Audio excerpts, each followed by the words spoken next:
आज की क्लास में हम माध्य के बारे में पढ़ेंगे। तो माध्य का उपयोग हम जनरली औसत को निकालने के लिए करते हैं, औसत फाइंड आउट करने के लिए। मतलब कि मैं एक दिन में एक क्वेश्चन को सॉल्व किया, दूसरे दिन मैंने 2 क्वेश्चन को सॉल्व किया, तीसरे दिन मैंने 3 क्वेश्चन को सॉल्व किया।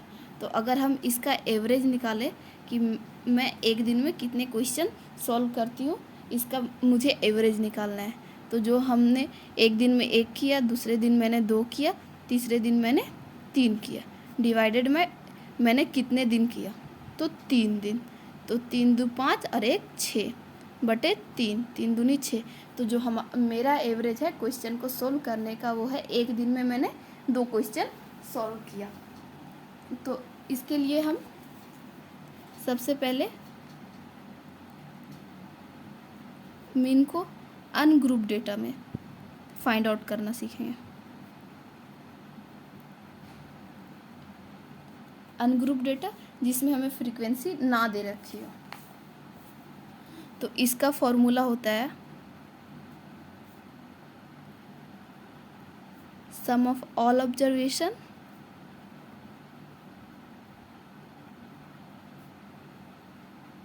Divided by number of observation.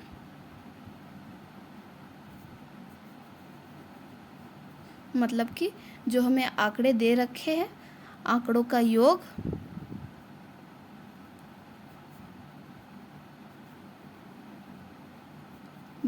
बटे में आंकड़े की संख्या।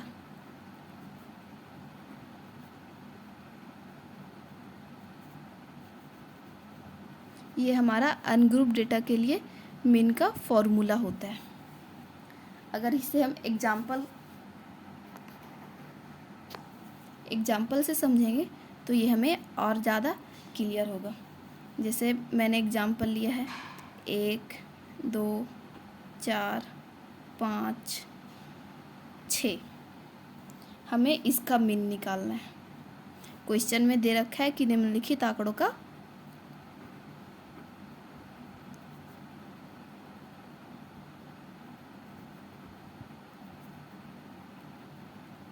माध्य ज्ञात करें।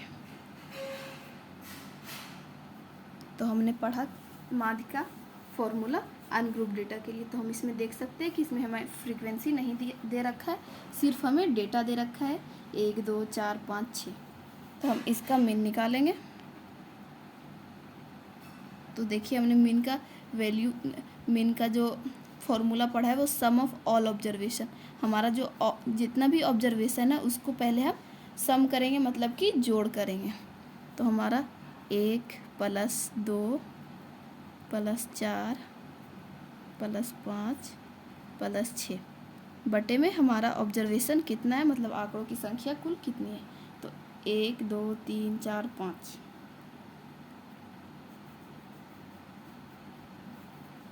अब हम इन्हें जोड़ेंगे। 6 5 11, 11 4 15, 15 2 17 और 1 18 बटे में 5।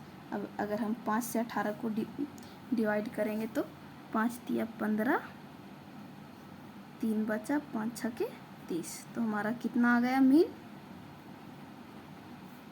3.6। तो अनग्रुप डेटा के लिए हम इस प्रकार से मीन ज्ञात करते हैं।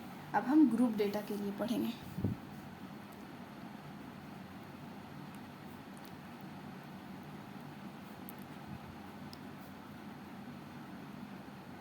जिसमें हमें फ्रीक्वेंसी दे रखी होती है। तो इसके लिए जो मीन का फॉर्मूला होता है वो होता है सिग्मा FI XI बटे सिग्मा FI, और सिग्मा FI को हम N भी कहते हैं, मतलब नंबर ऑफ ऑल ऑब्जर्वेशन।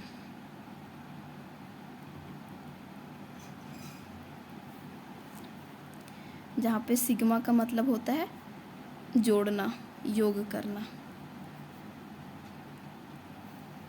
और FI बारंबारता होता है जो हमें सवाल में दे रखा होता है, और XI होता है मध्य बिंदु। इसका भी फॉर्मूला होता है ऊपरी वर्ग सीमा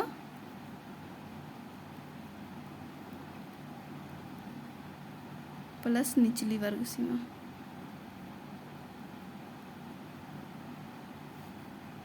बट्टे में 2।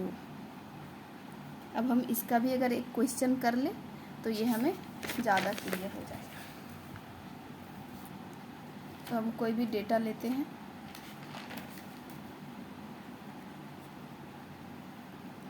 जैसे जिसका वर्ग अंतराल और बारंबारता ये हमें क्वेश्चन में दे रखा होता है।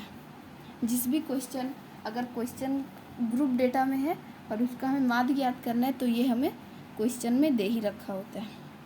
तो हम कोई भी क्वेश्चन ले लेते हैं, जैसे मैंने 2 का अंतर लिया है, से 2, 2 से 4, 4 से 6, 6 से 8, 8 से 10, 10 से 12, 12 से 14।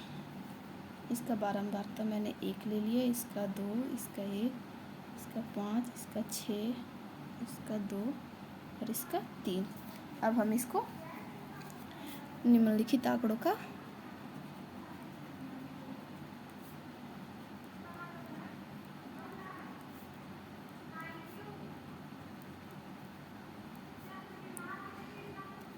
माध्य याद करें।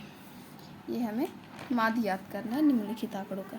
तो जो हम इसका सॉल्यूशन जब हम निकालेंगे तो इसके लिए हम 4 कॉलम बनाएंगे। जो हमारा पहला कॉलम होता है वो होता है वर्ग अंतराल का, दूसरा होता है बारंबारता, तीसरा होता है मध्य बिंदु और चौथा होता है FI गुने XI। क्योंकि हम जानते हैं कि जो माध्य का फॉर्मूला होता है इसमें ये सारी चीज़ों का प्रयोग होता है। तो सबसे पहले जो हमारा वर्ग अंतराल दे रखा है हम उसे लिखेंगे। 0 से 2, 2 से 4, 4 से 6, 6 से 8, 8 से 10, 10 से 12, 12 से 14। बारंबारता जिसे हम FI से डिनोट करते हैं, 1, 2, 1, 5, 6, 2, 3। और मध्य बिंदु जिसे हम XI से डिनोट करते हैं। तो मैंने XI का भी फॉर्मूला आपको बताया था, जो होता है ऊपरी वर्ग सीमा प्लस निचली वर्ग सीमा। तो जो हमारा ऊपरी वर्ग सीमा है वो है 0 और निचली वर्ग सीमा है 2 बटे में 2। तो जो हमारा आएगा वो आएगा 1। इसी प्रकार हम इसका भी निकालेंगे, 2 + 4 बटे में 2, 6 बटे 2। तो हमारा कितना है 3। इसको निकालने के लिए एक और तरीका होता है कि जब मैंने सबसे शुरू का निकाल लिया मध्य बिंदु तो हमारा सारे का निकालना आसान हो जाएगा। कैसे कि हम देखेंगे कि इसमें अंतर कितने का है, इनमें जो आ रहा है अंतर वो कितने का। तो 0 से 2 में कितने का अंतर है, 2 का। 4 में से 2 में 4, 2 से 4 में कितने का अंतर है, तो 2 का। 4 से 6 में कितने का अंतर है, तो 2 का। तो इसी प्रकार हम देख सकते हैं सब में अंतर आ रहा है वो 2 का। तो जो हमारा शुरू आया अगर हम उसमें 2 2 जोड़ते जाएं तो हमारा मध्य बिंदु निकालना और भी इजी हो जाएगा। तो 1 में 2 जोड़ा तो 3। देखिए ये हमने निकाल के भी देखा तो हमारा 3 ही आया। इसी प्रकार हम फिर से 3 में 2 जोड़ेंगे तो 5, 5 में 2 जोड़ेंगे तो 7, 7 में 2 जोड़ेंगे तो 9, 9 में 2 तो 11, 11 में 2 तो 13।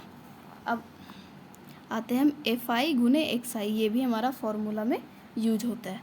तो FI को XI से गुना करेंगे तो 1 एकम 1, 3 दूना 6, 5 एकम 5, 7 5 35, 6 9 54, 11 दूनी 22 और 13 तिया 39।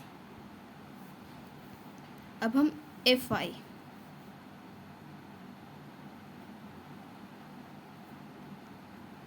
समेसन ऑफ FI ये भी हमारा फॉर्मूला में यूज हुआ था, जिसे हम N भी कहते हैं। तो इसको जोड़ेंगे तो 3 4 9 15 17 20। अब जोड़ के देख लेना।